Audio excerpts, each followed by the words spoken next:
સુરેન્દ્રનગર જિલ્લામાં લાખોની લૂંટની ઘટના બની છે।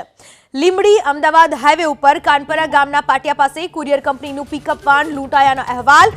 અજાણ્યા શખ્સોએ કુરિયર કંપનીના પિકઅપ વાનમાંથી ચાંદીના દાગીના, ઇમિટેશન જ્વેલરી, લેડીઝ આઇટમ અને કટલેરી સહિતના પાર્સલ લૂંટ્યાની ફરિયાદ પોલીસને મળી છે। લૂંટ થયાના સમાચાર મળતા જ જિલ્લા પોલીસ વડા તેમજ ઉચ્ચ અધિકારીઓ સહિતના પોલીસના સ્ટાફે લૂંટારોને પકડવા માટે તપાસ શરૂ કરી છે। જિલ્લામાં પ્રવેશવાને અને બહાર જવાના માર્ગો ઉપર નાકાબંધી કરવામાં આવી છે અને તપાસ શરૂ કરવામાં આવી છે। આ વિશે વધુ માહિતી આપવા આપણી સાથે જોડાઈ ચૂક્યા છે મારા સંવાદદાતા જયદેવ।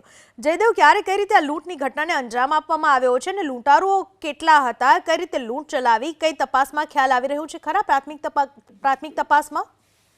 જી, જો વાત કરવામાં આવે તો સુરેન્દ્રનગર જિલ્લાના લીંબડી અમદાવાદ હાઈવે પસાર થઈ રહ્યો છે। તો હાઈવે ઉપર મોડી રાત્રે જ કુરિયર કંપનીની પિકઅપ વાન જે નીકળી રહી હતી તેને લૂંટ ચલાવીને ચકચાર મચવા પામી હતી।